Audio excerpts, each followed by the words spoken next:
Assalamualaikum warahmatullahi wabarakatuh. Halo mahasiswa dan mahasiswi program studi S1 Agribisnis Fakultas Peternakan dan Pertanian Universitas Diponegoro. Di video kali ini kita akan membahas terkait uji asumsi klasik.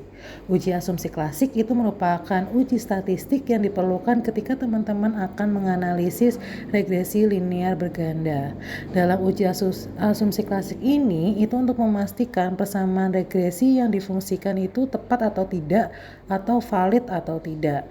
Dalam uji asumsi klasik itu ada 3 jenis uji yang diperlukan, yaitu uji heterokedastisitas, uji autokorelasi, dan juga uji multikolonaritas. Dalam uji heterokedastisitas ini adalah uji yang diperlukan untuk apakah variasi atau error suatu residual model itu adalah konstan atau tidak. Yang lalu untuk uji autokorelasi itu diperlukan untuk mengetahui bagaimana tingkat hubungan antara suatu variabel dengan dirinya sendiri pada waktu yang berbeda. Dan juga untuk uji multikolonaritas itu diperlukan untuk melihat apakah setiap variabel bebas berkorelasi tinggi satu sama lain ataupun tidak. Kita mungkin langsung aja ke dalam uji asumsi klasiknya langsung menggunakan SPSS. Pertama yang perlu kita lakukan adalah mengcopy data dari Excel kepada SPSS-nya. Nah, ini kita ada data terkait bagaimana faktor-faktor yang mempengaruhi volume ekspor CPO Indonesia ke negara lain. Di sini Y-nya itu volume ekspor, X1-nya luas lahan, X2-nya produktivitas, dan juga X3-nya itu adalah nilai tukar rupiah. Kita buka SPSS-nya.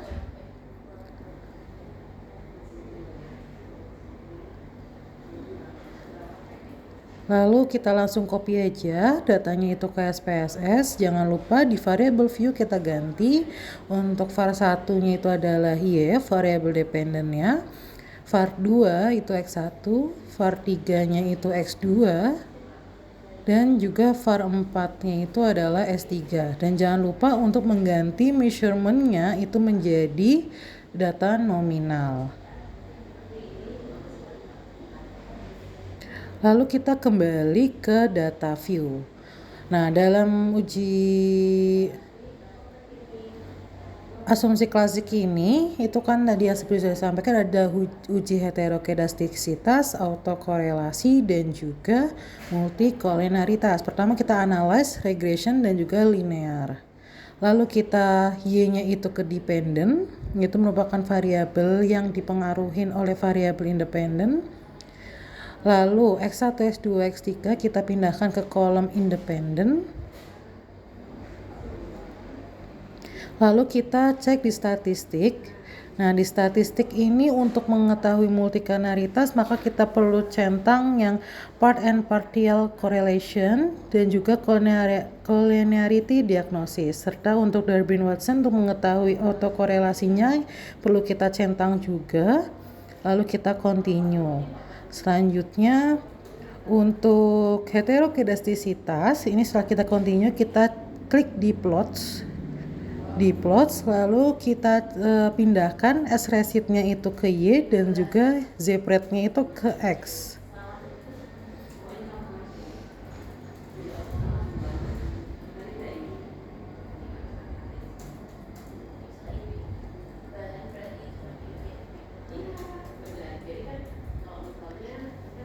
Lalu setelah itu kita continue dan juga kita oke untuk analisis asumsi klasik ini.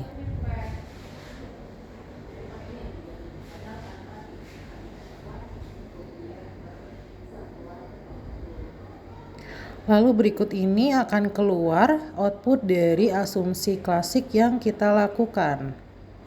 Nah, pertama adalah kita akan menganalisis uji heterokedastisitas.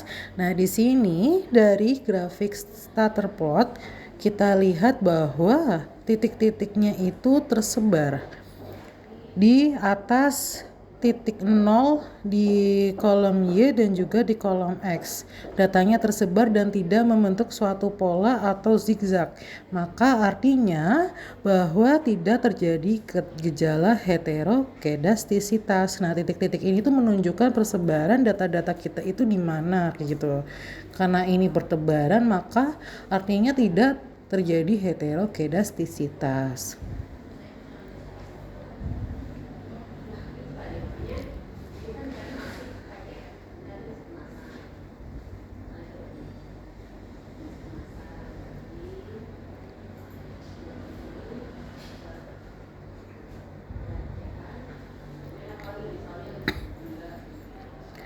Oke, nah selanjutnya kita akan melihat terkait uji autokorelasi. Dalam uji autokorelasi yang perlu kita lihat adalah dari nilai Darwin-Watson-nya. Nah, nilai Darwin-Watson-nya ini sendiri itu dia menunjukkan adalah 1,309. Nah, nilai Darwin-Watson ini kita bandingkan dengan nilai DW dan DU dan juga DL dari tabel Darwin-Watson-nya kayak gitu. Karena variabel independen yang kita gunakan adalah 3, maka kita lihat adalah K sama dengan 3. Dan jumlah sampel yang kita gunakan adalah 30, maka kita lihat nilai DL dan juga DU-nya dari tabel Darwin-Watson ini. Yang dimana nilai DL-nya itu adalah 1,2, lalu DL-nya adalah 1,6. Nah, setelah itu kita lihat ke Excel-nya, kita pindahkan angka DL dan juga DW-nya.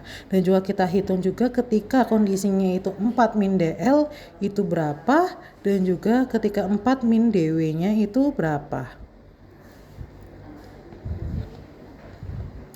Nah, kita lihat tadi output Darwin-Watson itu kan 1,3. Nah, 1,3 itu artinya dia itu pun adalah lebih besar dari DL dan juga dia itu kurang dari DW. Dan juga kondisinya itu Darwin-Watson-nya itu adalah lebih kecil dari 4 min DL dan juga lebih kecil dari 4 min DW. Seperti itu. Nah, ketika kondisi ini kita lihat adalah persyaratan dari uji autokorelasinya itu. Seperti itu, dia kan kurang dari DL, kurang dari DW, dan juga kurang dari 4 min DL, dan juga kurang dari 4 min DW. Seperti itu. Nah, kondisi ini itu menunjukkan bahwasannya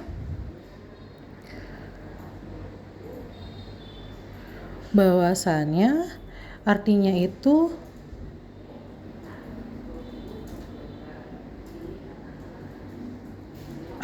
itu adalah hipotesis 0 ditolak, yang berarti artinya terdapat gejala autokorelasi.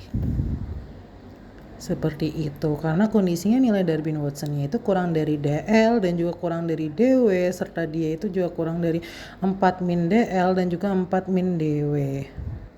Seperti itu, jadi terjadi gejala autokorelasi.